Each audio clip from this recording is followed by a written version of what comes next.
for the touch of your lips, dear, but much more for the touch of your whips, dear. You can raise welts like nobody else as we dance to the masochism tango. All right, welcome everybody to Hourgasm. This is the podcast where we talk about decolonizing sexuality and gender. I am Lindsay G. I'm one of your co-hosts, and I use she, her, or they, them pronouns. And I am Lenny Peppers. I use she, her pronouns. And oh, sorry. I thought I was going to introduce myself. My bad. Hi, I'm Nikki Darling, and I use they, them pronouns. So we are so excited to bring you a show with Nikki Darling. Nikki and I have known each other for a few years, but it's been a while since we have had like a sit-down chat. So I am really excited to have them on the program where we can dig into topics about decolonization and particularly sex work. So before we get into it, Lenny has a short spiel. We use heteronormative terms of gender binary of men and women under the understanding that there are gender androgynous, agender, bigender, pangender, and gender fluid norms that exist outside of cisnormativity. While we tend to use male and female as shorthand, this is not meant to undermine the very serious role of colonization in violence against two-spirit and non-conforming individuals. Even more so, this is not meant to obscure the reality that two-spirit and non-conforming people are the most likely to experience sexual violence, as we have mentioned in earlier episodes. We do not believe in the gender binary without fluidity, which is a Euro-Western construct that forced a strict gender division on our societies, which itself is a form of violence. Thank you so much, Lenny. We always like to get that out in front so that we don't spend the entire episode apologizing for using language that isn't absolutely accurate for every person, because we wouldn't get a whole lot done if we were apologizing the whole time. So anyway, Nikki, thank you again so much for joining us. I'm so excited to have this conversation with you. But before we get, into the nitty-gritty of it, would you want to tell our listeners just a little bit about who you are, where you're coming to us from? Oh, wow. Who am I? My name is Nikki Darling, I guess otherwise known as Paisley Parker. I am a Black, queer, non-binary human being. I come from a sex worker background. I am a dancer. I am a poet. I like to believe I am a healer in training. And I am I guess I like to define myself as a spiritual abolitionist. I guess that's me, and the hats and the vibes that are myself. Yeah, so I've known you for a while, and I've been following along with your life that you put on social media, so I recognize that that's only a small portion of your life, but I've been reading some of the poetry that you've been putting up, and I've been kind of, trying to be somewhat on your journey with you. And I've been seeing a lot of posts that you have been putting up about a process of personal decolonization in your own life, which I think sounds amazing. And I am really curious if you want to talk about what that looks like a little bit for you, because maybe I want to copy you a little bit. I've had a really interesting journey because I grew up very much in a religious household. I was the child of a preacher. I don't know. I think growing up, there was always that weird, I guess I was getting frustrated with, the expectations and the positions and dispositions that I had to hold due to being placed in this box that was because you have a uterus or vagina, then therefore you are a female and females do these things.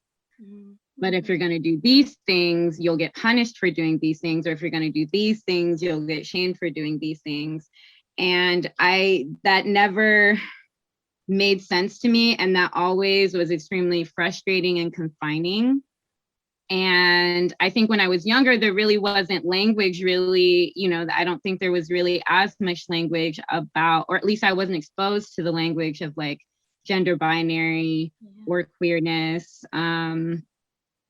And I think kind of by the time I went to college and experimented with sex and experimented with all the other things, but also like with experimenting with that, I also caught kind of like the issues of like being slut shamed or specifically like feeling and experiencing the difference of the values of my body as maybe not a rich white person in a very like private school that did not have Black or brown people in them. And so I also like ran into that. And then after I graduated from college and all of that, and couldn't find any work in my field that I wanted. I wanted to be a teacher when I first graduated from college. And, I kind of came into sex work, honestly, as a means of survival, also as a means of like exploration. And even then in the industry, I still ran up against issues of needing to fit in boxes. That also caused harm, and also caused a lot of really I don't know. I think there were times where like, there were traumatic things that, I kind of had to process and understand because there's hella racism in the industry as well. And so I think, and then I got really burnt out, and then I left the industry. And I started doing, like other workouts, regular normie work. And I think I was starting to realize, I think there was a pattern I was realizing that there are these specific systems. There are these systems that are put in our society and that are imposed in our society, and these systems that force us into these places that we had no consent. I guess I came to an understanding that these systems and these things all like come kind of like, when I see it, it's like these like dendrites, and these dendrites like filter into maybe like a few different common threads. And I realized that one of the main common threads was colonization. For me, like I thought colonization and capitalism and white supremacy. And when I saw these things, and when I saw, the more I saw and I understood that these things were so ingrained in our system, the more I wanted to figure out how to dismantle those things from my life, because those things I saw as these same things and these same boundaries that I was hitting my head up against, that were hurting me and traumatizing me and like making me feel like I had to betray parts of myself in order to have any chance of like surviving. And I just got fucking tired.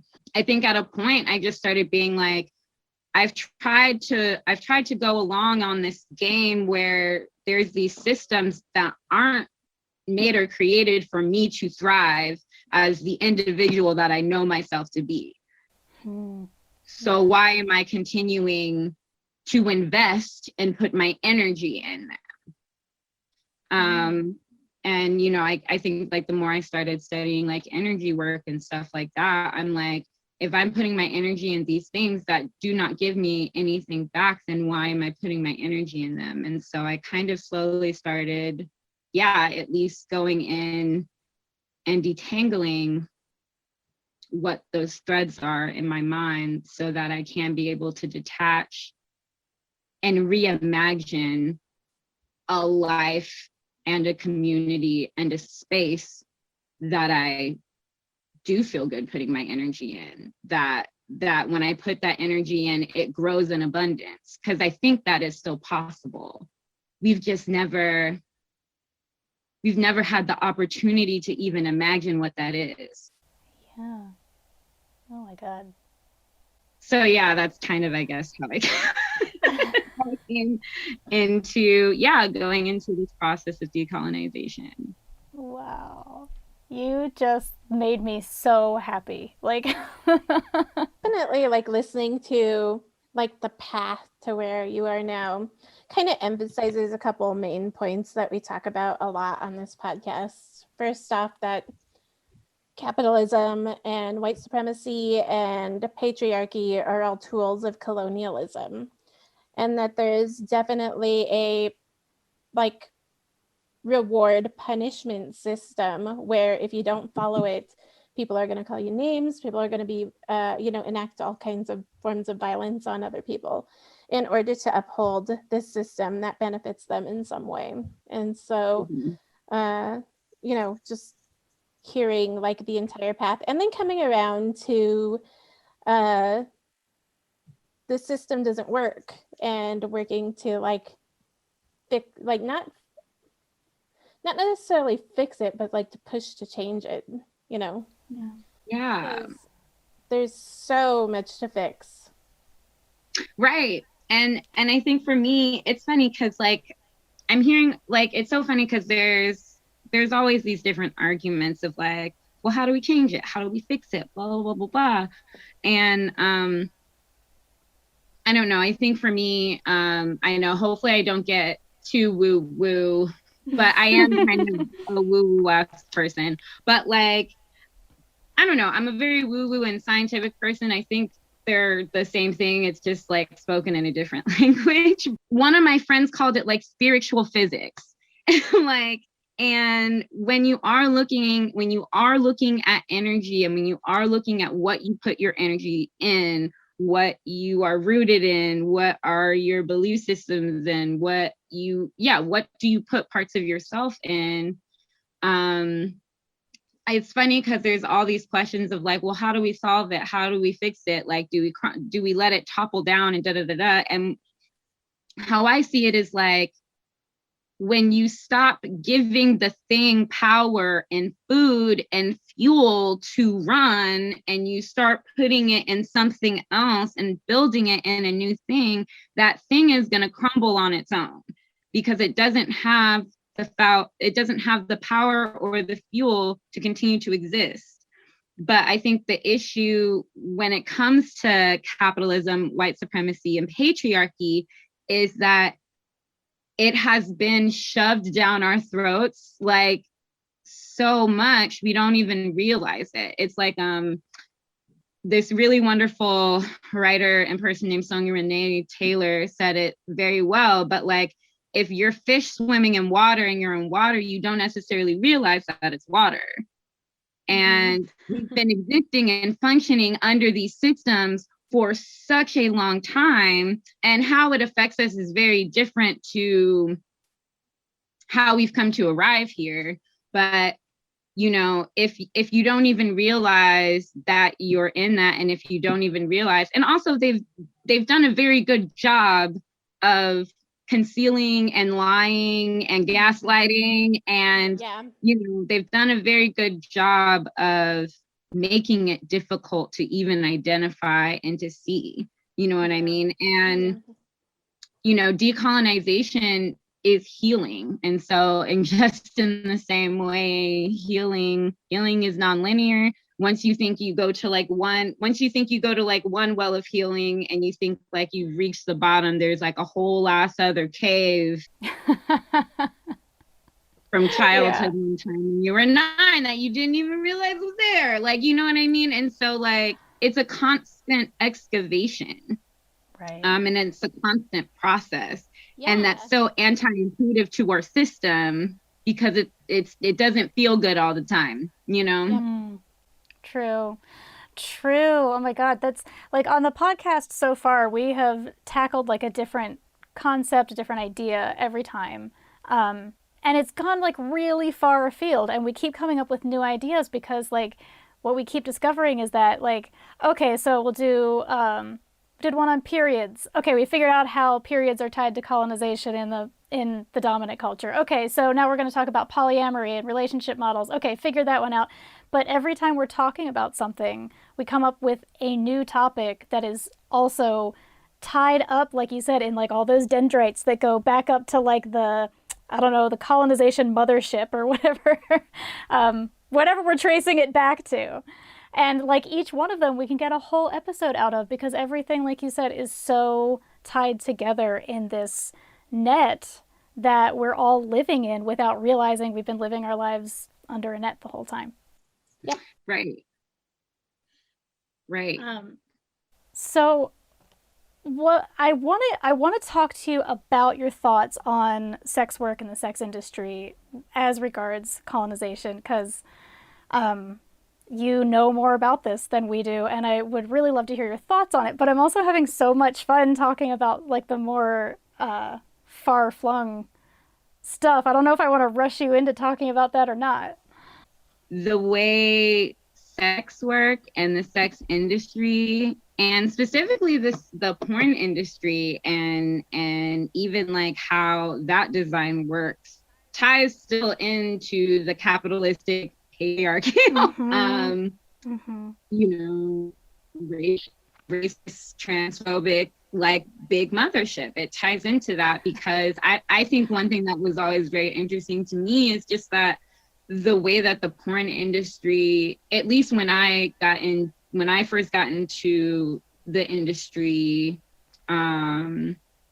and even in sex, and even in the other forms of sex work I did, because even in stripping as well, like colonization and racism was rampant, and very normalized in strip clubs as well. But like even in the porn industry also, as far as the different ways that black and brown bodies are treated versus not black and brown bodies, and proximity to whiteness and all of that. Like that is wholly and completely in the porn industry, you know. I am seeing that there are some changes and there are some things happening where like people are starting to call out more things. Like I love that black.com is starting to get like called out on their like really problematic ass shit. But the thing is, when it first came out, everyone was like, wow, this is so beautiful, the aesthetic is so great, and consuming it and still being like,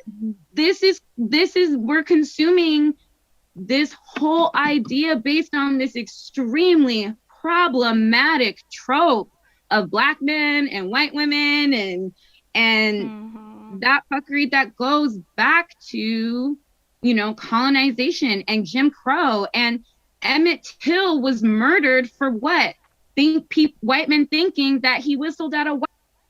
Yeah. For anyone listening who doesn't know, black.com it's a porn website. I don't remember when they debuted. It was maybe like sometime in like the 2010s, and won like all the awards because they had really high production values, and you know, all the right cameras and all the right people were involved, and it like Nikki said, it was basically based on, you know, black men with white women, the quote unquote interracial category of porn. Even the term blacked is problematic because they used that for when a woman slept with a black man, she was ruined. Right. That's what blacked is referring to. You know what I mean? And that is just steeped in all of like the ugly racism like, yeah. I mean, I could probably write a whole book on that, but like, you know, you should do it. I'll try. I know I'm trying to get a Patreon together, so like eventually, yes. But no, like even so seeing those things, it was really cool. It was really cool to see how Black porn performers started talking more, specifically in 2020 after, you know, when Black Lives Matter made a resurgence, and after Breonna Taylor, and after George Floyd, and like, you know, seeing other, you know, Black porn performers actually speak and talk more. I know that I, you know, all throughout my career in mainstream industry, I talked about it a lot too. But I think also that like worked at my detriment because, you know, I think the mainstream porn industry, you know, it because it is based, because the system is based where, or it was set up in a way where certain performers made more or had opportunities to make more, because they were maybe white versus, you know, Black versus being Black, like that still creates and shadows those same structures and systems in the real world. You know what I mean? So, and so it's kind of like, what are we changing? And that's the thing. And I think an issue, you know, I think a really big issue that a lot of,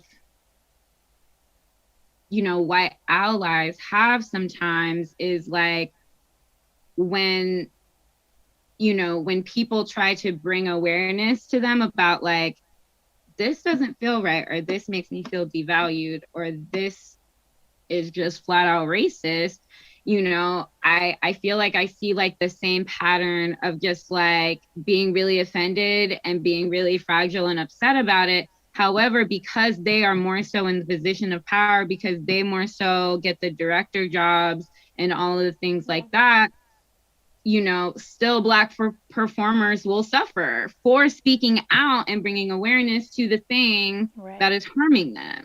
And so it's been really interesting to me, at least as a sex worker, that you know, still, you know, I'm an independent content creator now, but like, you know, a person that was in the mainstream for a long time, I don't know, kind of like seeing the ways that, you know, those same systems are replicated, even though it's in an industry that still is, you know, I think considered, you know, on the margins a little bit, not in mainstream of like what society maybe believes in, but it still is reflecting those same values, and it still is using those same mechanisms of those things. And when I started writing about the porn industry as a journalist, and I started noticing these issues, especially around race going on in the industry, I remember being like so confused, because I was like, well, if everyone here is on the margins already, wouldn't you think that like people could stick together and like help each other out? And yet, no. And the thing that I saw happening a lot, it goes right back to what you were saying about like, you know, swimming in the water and not even realizing that it's water. A lot of the justification for horrendously racist terminology that gets replicated and sold in the porn industry, people keep doing it because they say, well, we have to sell it, and if we don't use this term or that term, then the people who want that kind of content won't know how to find it, and, you know, we'll all starve to death. And like, there's a truth to that, where like if you're selling to a particular market, you want those people to be able to find what they want, sure, but that is more of an apology and an excuse for replicating the same water that we're all swimming in, instead of looking for, you know, a way to let some fucking fresh water into the fishbowl in the first place. Yes, exactly. Yes. And I think that's why another really insidious thing that colonization does is trick people into equating comfort with freedom. Oh, shit. Yes. That's not freedom. Comfort is not freedom. Also, like, freedom, not peaceful. Funny, like, you look at someone like Harriet Tubman, like, the whole language of colonization has dressed Harriet Tubman as this one, as this person where it's like, she was a fugitive. White men were looking for her. There was a price on her head, and she risked her life several times breaking slaves out of bondage. And then even in that, on those tours, she would have to sometimes hold guns to those slaves' head because they were scared they would get scared and want to go back. Do you realize how deep that is? Where, like, even in the horrors of slavery, but that is a testament to, I think, humans and how that shit can get, like, warped in your brain, Comfort isn't always necessarily freedom. It's actually kind of the opposite. But in order for everybody to get free, there needs to be change. And change involves discomfort. Change involves needing to sacrifice some shit. Change involves, like, I think people don't realize they're getting so weighed down. Like, they're getting so weighed down by the idea of privilege and having. And you'll be so much lighter if you just gave some of it away. It also goes back to just, the fear of change. It's so tied in with comfort, even if where you're at is not comfortable. The idea of changing and trying something different is so scary to us that even when we are miserable and living in terrible situations, we are unlikely to want to change that. And one thing that I have noticed a lot in the porn industry over my time as a journalist is that there's this kind of constant, like, apocalypse mindset in the mainstream porn industry, because, like, literally there is always someone out there trying to destroy the industry. Like, there's always some group that's, like, out to get porn, and porn is the worst thing that's ever happened to the world. And I think, like, existing as it does kind of on the fringes and always being hounded by someone, pornographers as a group have come to the conclusion that, like, they literally are, like, at death's door all the time. Like, they're this far away from somebody coming in and taking everything away from them. And then when you add to that the idea that, like, hey, what you're doing is fucked up because you're normalizing terminology that is racist, and you're normalizing within your own industry paying people of color and Black people less for the same work. Like, that's fucked up. Putting us in roles that don't center us or represent us. Like, they'll say, like, oh, this is a scene that you're doing, and then when they release it and you see the title, sometimes I'm like, I did not consent to that title, and the title could be problematic as shit. At one point, I had tried to get our tribe to give universal internet to the people, just to set it up throughout the entire tribe so that everyone has access to knowledge. And the reason why people didn't want it was because somebody might look up porn. Oh no. Like, that's something that's like a way of thinking that, like, totally just held down, like, an entire community from being able to grow and thrive. And it's just, I mean, it's something that needs to be changed. That's another mechanism of colonization. Like, it's so interesting to me because I think also in my journey, just in my experiences as a sex worker, while I've had, like, it's a spectrum of experiences I've had, from, like, very, very traumatic, I'm just going to take me some time to unpack what happened, to very, like, I don't know, like, low-key experiences, like low-key spiritual experiences with certain clients and people. And it goes to show that, like, I don't know, like, sex as a thing and an energy is so multifaceted and can be used in such wonderful ways. And,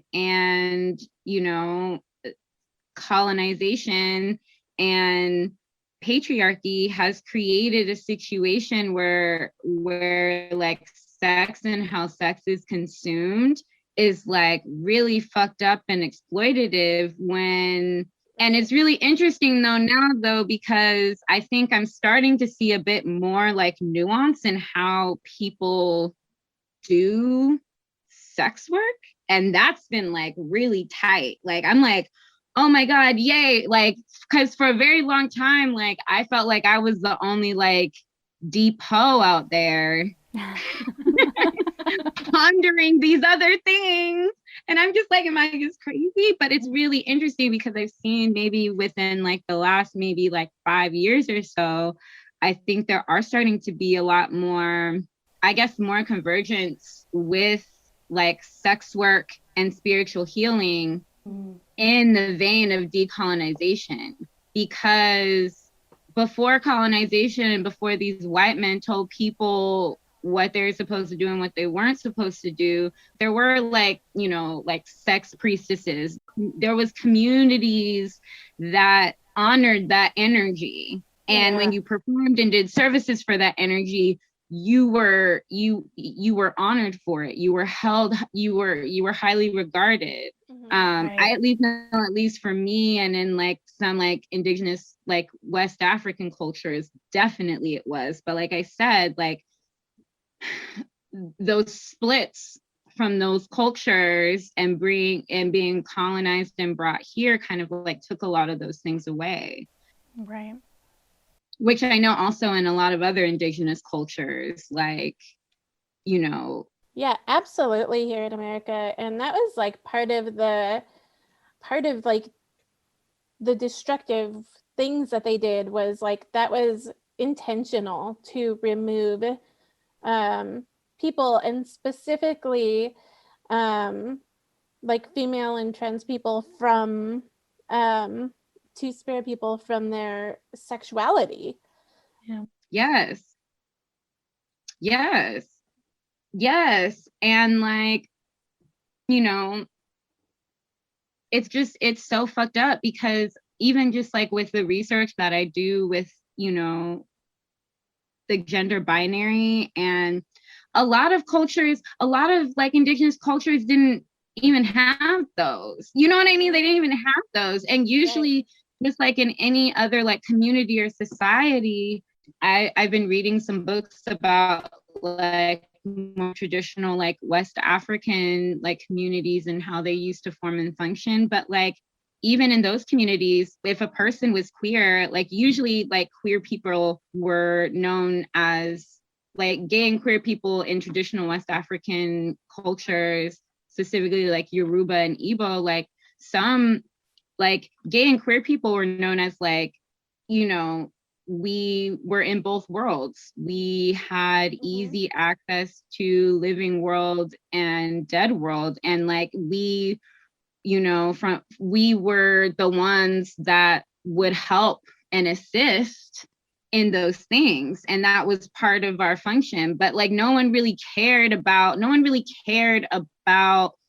who you married or who you went to sleep with or anything like that. They even had different terms. Like they had like, you know, they had like male wives or like women husbands that like related to either like dominant women that went and like hunted and, you know, things like that, or men that raised children. You know what I mean? It was normalized, and only until white colonization and, you know, other countries started occupying those places did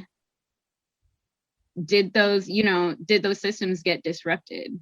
Right. And like I always feel like kind of like Captain Obvious saying shit like this, but I think that for the purpose of the podcast, it's worth repeating this kind of stuff. Like the ideas that got imposed on all of us, because we are all living under them at this point. Continuing to live under them. And continuing. The ideas that we have now about gender, like Nikki just said, like they are arbitrary. They are not real. They are just what the colonizers, you know, who, you know, the quote unquote winners of the game or whatever, it's the value system that they brought with them. and told everyone was true and real and normal and the only thing that is okay. But like, they're made up. They're not. It was made real at up all. so that basically like cis white men could hoard all the power. You know, because if you create a difference, and if you create a difference of saying, well, a woman can't be strong, a woman can't be a soldier, or a woman can't fight, a woman can't be logical, a woman can't be you know, and like create all of these qualities that like aren't, you know, create all these qualities that one are seen as weak, which is not true. Emotional intelligence actually is like amazing. Yeah. Intuition is amazing. Empathy is amazing, but it created this system or this idea, and like no one, you know, it's not like, yeah, and if you just keep telling someone something over and over again, also, and if you keep creating a situation where if you bump up against that too much, systematically your life gets very hard. They put a system of hierarchy in place so that there would be people who would be higher up who would want to defend this system and hold it into place. And that includes men, that includes police, that includes government officials. When you have a system of hierarchy, you have people who are living in a more comfortable position who hold this system in place, which in turn makes it harder for people who are not in those higher positions in the hierarchy. And they see how they're like, they make these laws, they enforce these laws, and they see how crappy like they've made like these other people's lives, and don't even attribute it to like their own decisions, and use it as a justification for upholding the power system. I mean, Yeah, I mean, and it's all coming from, like we said, like the mothership. And the really sad part, I think, is that when you talk about a lot of this with a lot of people these days, like one of the ways that colonization has really gotten us and taken such a deep hold, I think, over the world is that the forces of oppression, for lack of a better term in this instance, like have systematically removed our ability to imagine anything else. Yes. Like by erasing priestesses, by erasing other genders and other ways of self-expression, and like on purpose turning every sex goddess into a fertility goddess, you know? Like they have taken away our ability to think that there's another option. And so we even if we are unhappy, for a lot of people, we look around and we just think, well, this is the only way to be, so I guess I just gotta keep being unhappy. And here we are. Yeah, Right. and people are unhappy. They've done studies of people in marriages where they've determined that like the majority of women are happier in their later years when either they become divorced or their partner has passed away. And they start this training in early education. My kids came home with abstinence paperwork from school, and I'm like, no, we're going to talk about sex now. And first off, how great sex is, and second off, how to do it safely, because we don't believe in that. Good for you. God. Good for me. But like, think of all of those other kids who went home with this abstinence papers, and they're either their parents just did it and sent it back because it's just easier to do that. It's more comfortable to not. Oh yeah. Or agreed with it and said, yeah, you need to do this abstinence stuff for health. Yeah. Right. And like, I don't know, like it still is a trip to me to see how uncomfortable people are about sex. I see it with my fans, and I see it with, I've seen it, and it's so funny. It is, and it's so funny, and it's almost like I can almost see the war in their head, and I almost have to be like, just relax. Let me entertain you. The idea of even just, I don't know, practicing intention, like intention for like intention for like most of like my clients, and like they're like, what? Huh? Like, and I'm just like, like, and that's scary to think. And I don't know, it's just scary to think that there really are people existing out here that aren't rooted in anything. And I'm just like, how did you survive so long? But I think like, you know what I mean? Like, how did you get here? But like, but I think like, you know, I think that goes to show too, like, you know, like I said, like with colonization, you know, it is a system, and it is a system, and it is a game for cis white men to win. It is. It was made for them and by them. And they did it well. Like I said before, when it comes to energy, when you stop giving it fuel, then what happens? Yeah, that's a thought experiment I hope that some of our listeners take up, and that we can all take up that practice of focusing on, you know, where we're putting our energy. The more of us that do it, the more we'll see what happens. The more people who see this, the more they'll realize that it's bullshit, and the more that they will stand up like against it and like be like, hey, that rule was made up for that person. Yeah. Like, do I have to, you know, do I have to keep doing that? Right. Yeah. And Nikki, what you just said about like realizing that there are so many people out there who aren't rooted in anything, like that just got me. Like that is, I feel like that's almost kind of the ultimate goal of the whole system, is to just create people as these individual bubbles that only have to make very simple choices in their lives, you know, like Coke or Pepsi, you know, Mac, oh my God, I'm so old, Apple, or, you know, Android. Like, just present people with fewer choices, and the choices that you do present them with, make them binaries, so it's real easy to pick one or the other, and just let them float around out there until they bump into each other, and then they either form an attachment or they decide they hate each other. And I'm getting a really vivid visual here. Not only that, but I don't think that people are taught at all, but definitely not early enough to learn to ask questions. I mean, children are told to like just do what I say because I said it. Mm-hmm.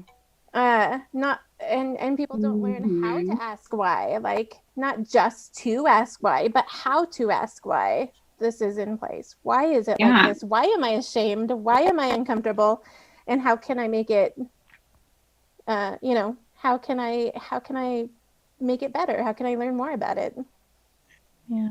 Yeah, well, it kind of, you're totally correct. I think that goes back into like how the system conditions people to blindly follow it. And yeah, from the time we are very young, we are conditioned to not question. I know that happened to me. I would get in trouble all the freaking time for questioning stuff, especially in church. I'm like, this doesn't make sense. A woman has to submit to who? What?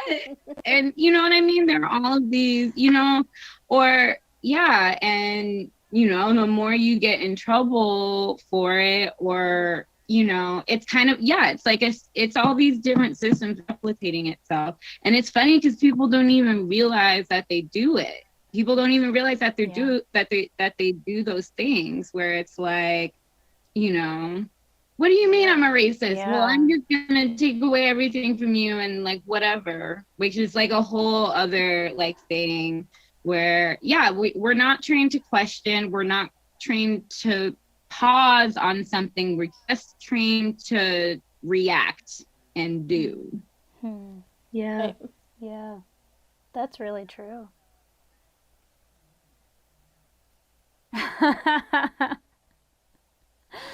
Oh, I have such conflicted feelings about that, because on the one hand, Yeah, the internet is a terrible place full of trolls and darkness and meanness. But on the other hand, it has allowed for so many ideas and the sharing of so much knowledge across vast instances and, into new communities that I see like there's so much potential there, if Like, I think there's like a thing where it's like, I do see potential for really great things. And like, even being a part of groups that, I never imagined would be existing right now, but do, and feeling a part of certain things. But then there's certain times where, yeah, it just feels like everyone is just reacting and trauma reacting at each other. Oh, and yeah. like no one's actually stopping to listen. So yes, when certain folks, BIPOC, queer folks, where the system does not work for them, when they say, hey, the way this is does not work for me, there is this reactionary thing that happens for anyone that's in a positionality where it might work for them a little better. And there's like this resistance to hearing it. And like, I don't know, I come to find that I think I feel like it's that resistance is connected to idea of the idea of comfort being freedom, or the idea of comfort, you know what I mean? And so if people for just a minute just take a time out and be like, this is making me feel a way, let me step away from the computer, practice some mindfulness, maybe journal, maybe like ask a friend or two, take some deep breaths. That's the first thing a person should do. Take like a breath or two, and then come back and respond. I feel like there is room for people to have better and more thoughtful conversations if we didn't just go into fight or flight when people ask them to question their positionality in this structure. Right. Word. Absolutely. And I mean, even just the suggestion of engaging in a mindfulness practice for a little while to like kind of deactivate your emotional response. I mean, it's wild to think that like in the year of our Lord 2021 that the concept of mindfulness is still so foreign to so many people. But I mean, really, I think the thing that can be really scary about that is that it is more or less asking people to de-center themselves, right? Like mindfulness is the practice of looking at the world around you from an objective standpoint, as opposed to what's going on inside of your head.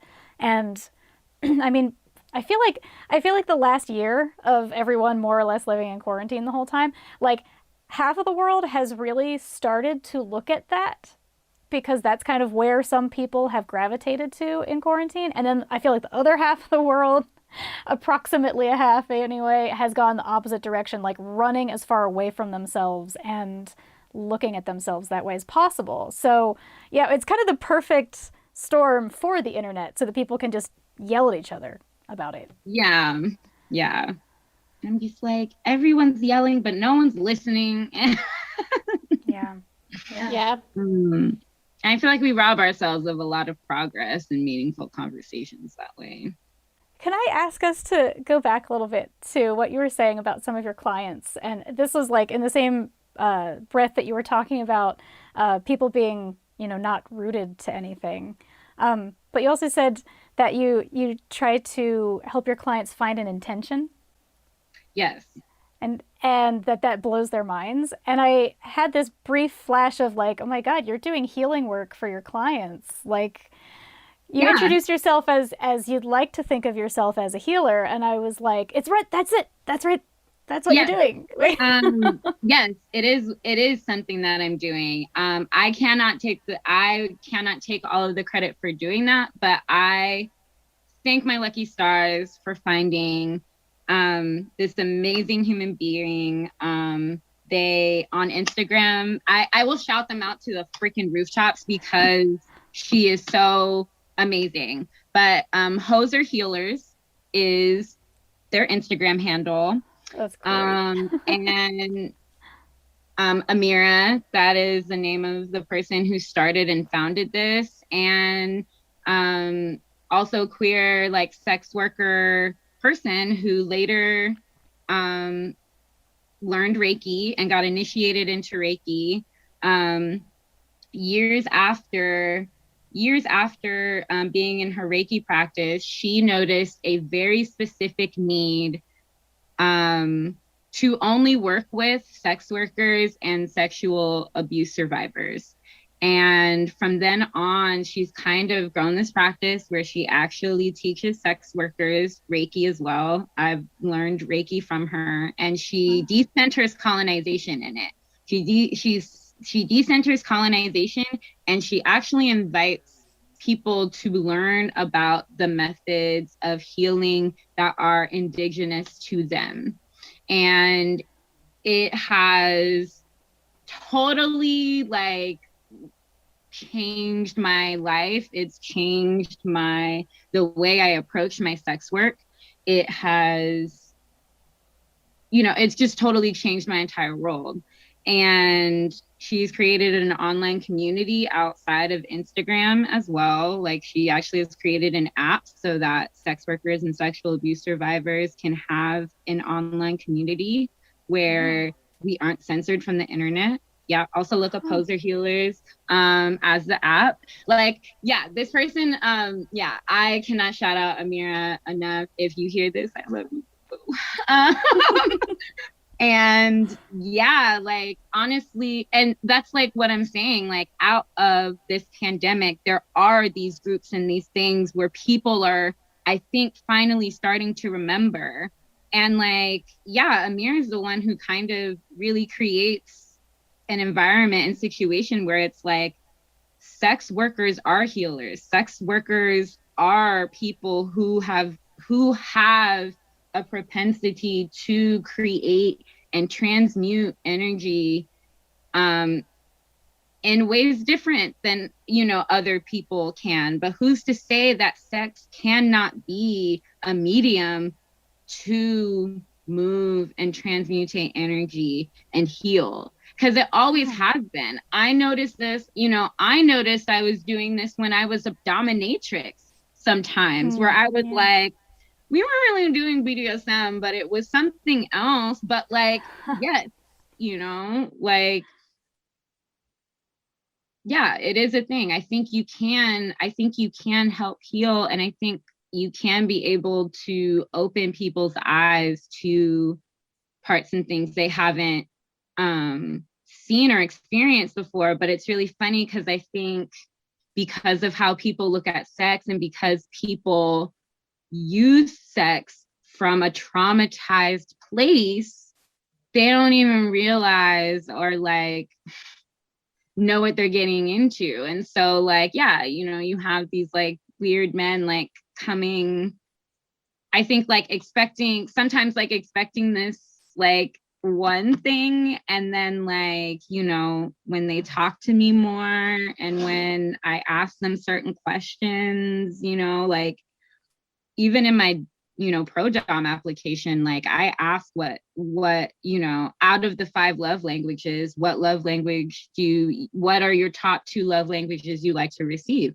What are your top 2 love languages you like to give? Because I like to know what I'm getting out of the situation too. If I'm providing you with this energy, are you going to give me gifts?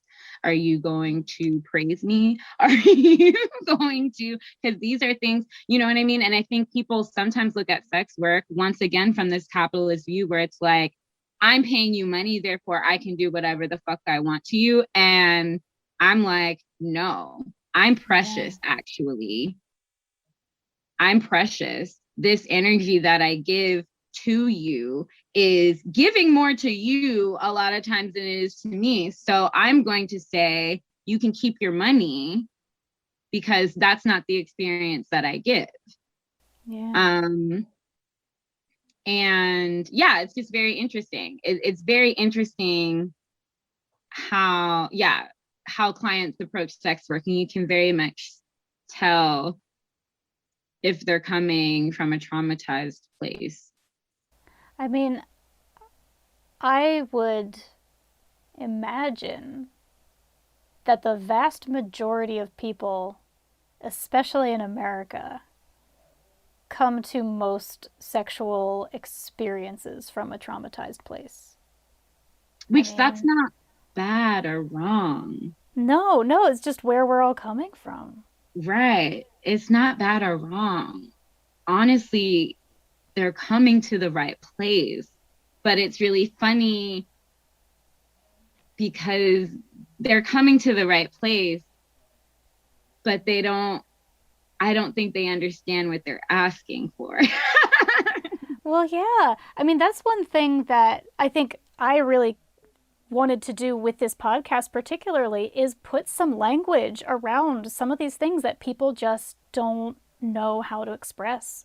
And I think that goes doubly when we're talking about sexuality. Like, there's so much shame, there is so much fear, and there's so much darkness around even just like our most basic sexual desires for so many people that we don't even have language for it. We don't know how to express it. It is like, it's the most raw, most personal, most vulnerable thing. And one thing that we do not feel comfortable with is vulnerability. So, yeah, I feel like there's so much room for growth there, I guess. Like, there really is room for growth. Like, what if the whole structure of capitalism didn't teach women to be in competition with each other? And what if more women actually went to more sex workers Yeah. who get over some of the trauma and shame around their bodies? Oh my God. People at home, Nikki is currently making wide gestures.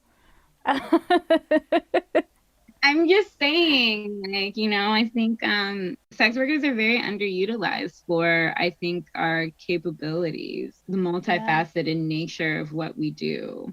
Yeah.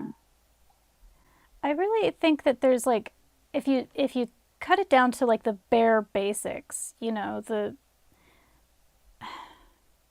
sex has the potential anyway for creating pleasure and joy and connection. And it is really telling of, I don't know, the world that we live in, that it has become such a source of shame and fear and pain. And so I think there's really like, you know, even for people who are less woo-woo than we are, like, I think that there's just a very real, undeniable fact that sex can produce beautiful energy and has that ability, and people who are facilitating that are straight up doing a good service, like, that is benefiting people. Well, and even while you were talking, I just even remembered, like, where is our root chakra located? Like, our root chakra are our genitals and our anus, like our sex organs. Like, and you know, exactly. And it's like you say, like, what are people rooted in? And if there is that trauma that's there that keeps you from being able to do that, who are the people that are going to help? What better group of people to help move and lubricate and expand and work with in that, you know? Yeah, absolutely. Oh. Mic drop. Right? Like, well, we're done. We figured it all out. Right, all right. Party. Your moms, tell everybody, tell your friends. No, actually, this is a really good opportunity. If you have any websites, platforms, anything that you want the world to know about, please, you know, this is your opportunity. For anyone interested in doing any of the work that I was talking about, you can find me at my OnlyFans, onlyfans.com/Nikki Darling, NIKKIDARLING. You can also find me on my Twitter at Nikki_Darling XO. You can find me on my Instagram at Nikki Darling XO.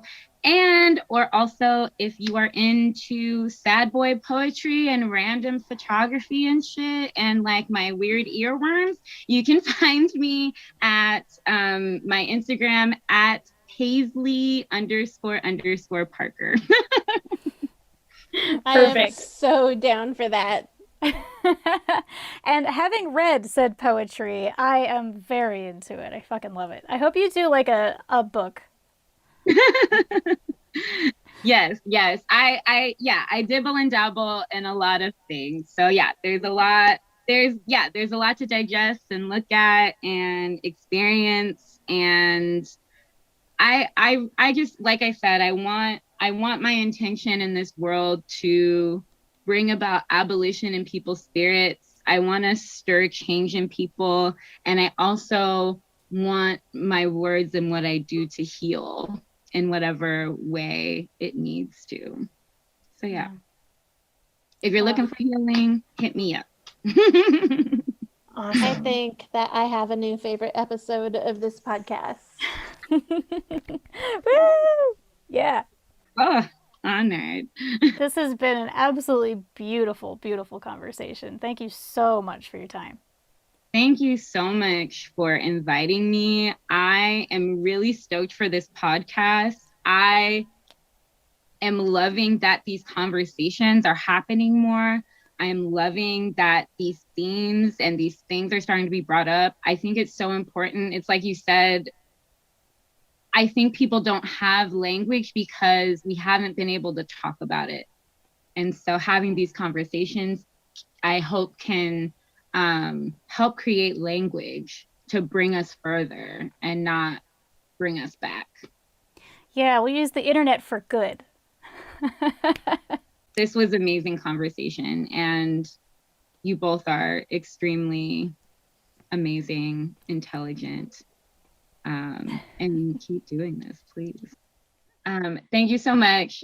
Thank you for inviting me. Whenever you want to invite me back, like, yes, I am 100% down. All right, yeah. And like if you like have a topic that you're like focusing on at any point that you'd like to talk about, hit us up, let us know.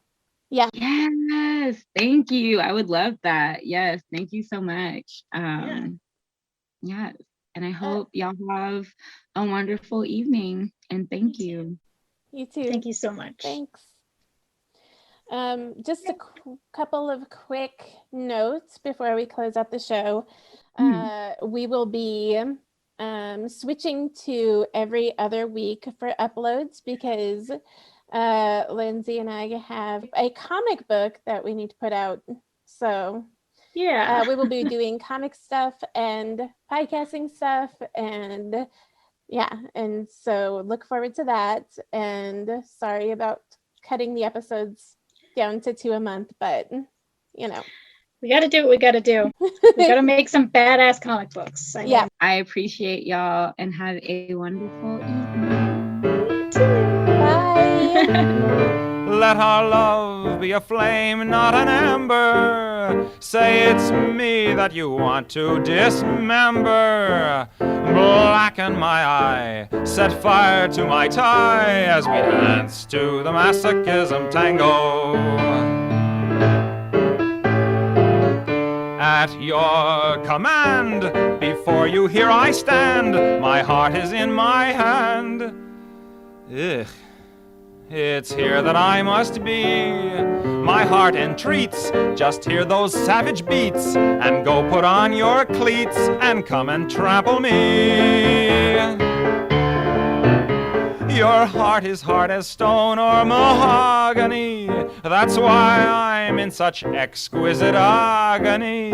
My soul is on fire, it's aflame with desire, which is why I perspire when we tango. You caught my nose in your left castanet, love. I can feel the pain yet, love, every time I hear drums. And I envy the rose that you held in your or teeth, love, with the thorns underneath, love, sticking into your gums.